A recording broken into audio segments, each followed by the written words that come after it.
So, so we'll start today. I just wanted to talk about some posting. So now that we know our ideal client, we can and what their pain points are. So that's what we did last time. So now that we kind of know who it is that we are talking to, we're now going to talk about what we can post, like how we can post and how we can speak to them.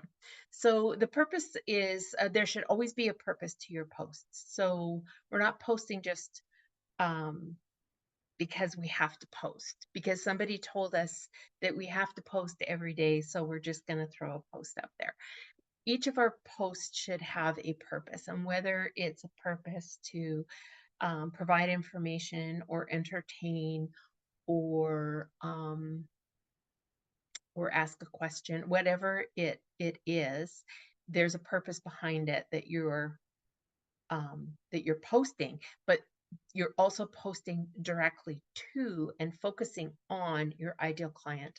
And you're going to use the pain points as part of what you're posting about. So whether or not you're using it as a you know, like you're going to do a meme or something, but it's going to be, based around what your ideal client is, some of the pain points that you have. And like I said, if you are your ideal client, that makes it very easy because then we know exactly what they're thinking and how and what they need. So each post must have a purpose. We're going to speak directly to our ideal client. We're going to post about how you can help with one of their pain points or a few of their pain points. Um, by speaking directly to them, they are going to see themselves as like in what you're speaking about. They're going to see themselves in that situation and you helping them. Um, and it gives you an advantage to catch their attention because you're actually speaking their language. They're resonating with what it is that you're talking about.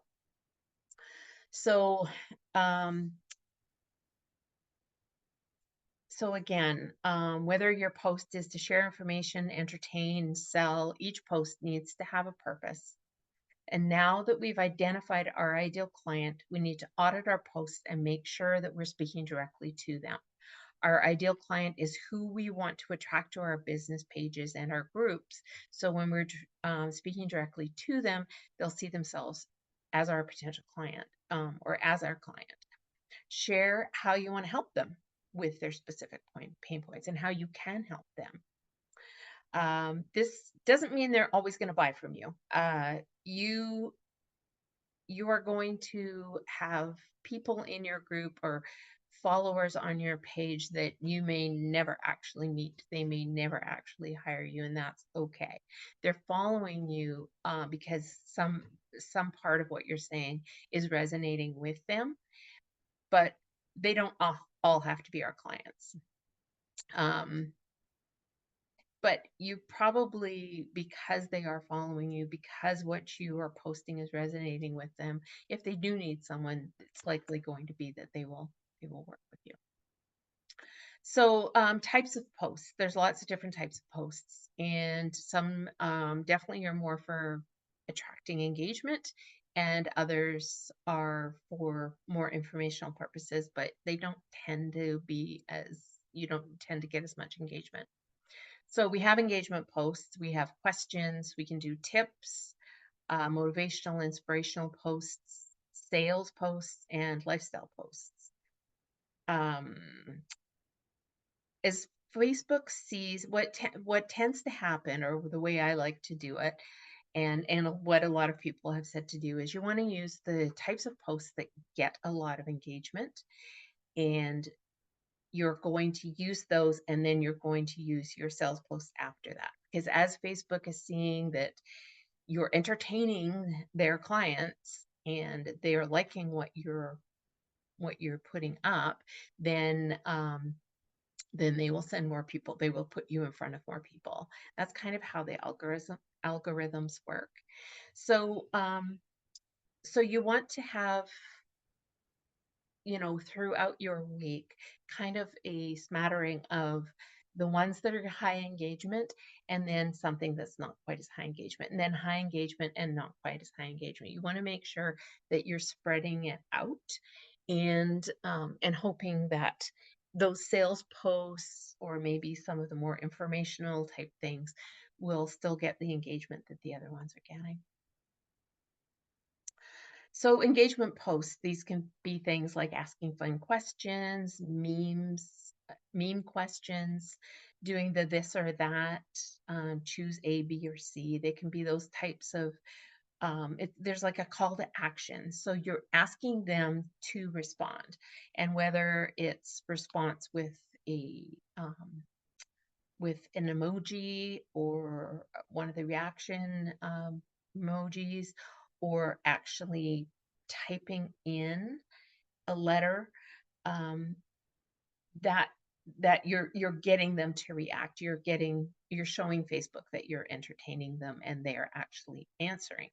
Now, one of the things that we do need to know about engagement posts is um, is that in order for comments to really up your algorithm, they need to be at least 4 words. So, and really the thumbs up doesn't do you any good, really. You want some of the other emojis used. So a good thing when you're using like an A, B, C, or D answer, or this or that, where it's a 1-word answer, is have another question ready to ask them, so that when they answer that question, it's going to be more of a sentence. So it will show Facebook that you actually are having a conversation with this person. Question posts, these kinds of posts can be sometimes be a little bit more informational. So maybe it's a question about your field of business. You can ask people to, I mean, it can be random too. It can be asking someone to share a recipe, or talking about your favorite season, or why is it what is your favorite thing to do. The best thing with this is, if you're actually asking questions that will give you information about what you do. So maybe, if you're a realtor, you're going to ask what part of the city would be your favorite place to live, or what type of home is your favorite, what is your dream home, or something like that. These questions are going to require more than just yes or no or a letter. So immediately they're going to probably be more of a 4-word answer, which is very helpful as well. Now, tip posts. This is where you're going to really show your expertise in your field. So you can give different types of tips, whether it's if you're into social media, then what's a time-saving tip? What's your favorite bookkeeping software and why? Software shortcuts, valuable websites that you know of that you can offer. A few suggestions, could be books that you've read, and pull nuggets out of those books and share that as well.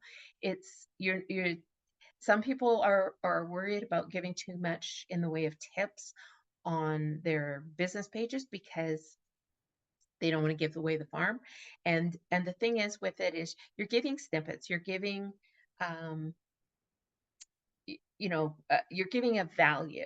So as they see you willing to give value, and that you actually do care for the people that are following you, and that you also have authority in your field, and you have knowledge in your field, all of those things will help what I call street cred, where somebody's going to, when they're looking for someone who knows their stuff, they're going to think of you, because you've shown that you do know what you're doing. um, motivational, inspirational posts. These will be about encouragement or support. You know, you can do it. Quotes from industry leaders. For me, in my business with women's networking, I like to use a lot of quotes from women. Um, it helps with because it's more relatable to us quite often. It's going to depend on your niche, but but you know, you can find these motivational and inspirational quotes or posts that will resonate with your ideal client. So they're going to be about your, you know, what you do, right? So it's there's so much on the internet that you can just Google basically inspirational quotes about love, about families, about business, about, you know, whatever. There's so much information that's already out there, so it's really easy to find. Um, you're going to have sales posts. And what you can do with the sales post is you're speaking directly again to your ideal client, and you know what their pain points are. So you're going to, in these posts, show your product, but also show how your product can solve one of their pain points. So this helps with the thinning hair. This helps with business organization. You know, like maybe you you sell a CRM or something that helps people stay more organized, um, or maybe you're a coach and you can talk about how your program will actually help someone grow as a person, or um, or a business coach with helping with building businesses. If you are into health and wellness, how your product can, you know, solve a pain issue, um, or you know, cooking better meals. I have here as well. Like it just is totally going to depend on what your business is and what your ideal client's pain points are.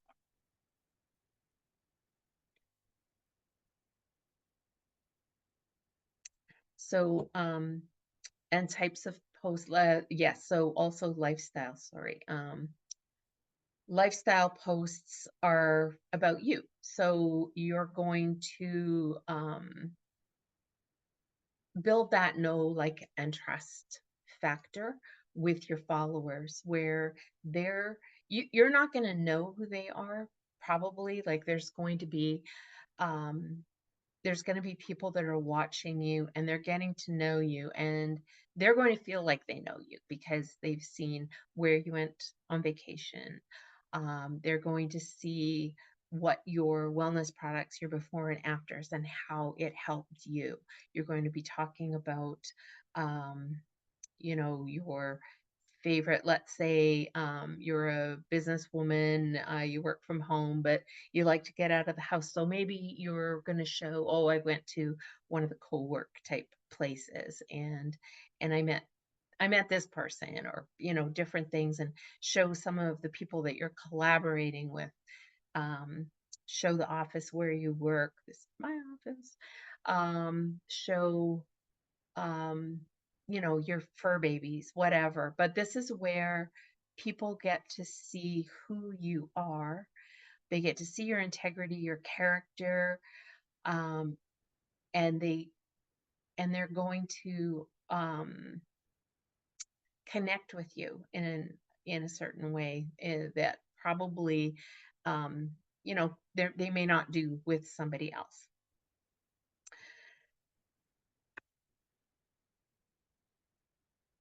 And oops, sorry. And then there's the whole, how often and when do we post? Now, I'm just added on here Facebook, Instagram, and LinkedIn because those are probably the three that most of us use. And with Facebook, um, they find that the sort of mid to middle afternoon, late afternoon on Thursday and Friday. End of the work week, people are, kind of winding down. They've kind of, you know, come to the end of wanting to do work, and they are more likely to check out their Facebook page.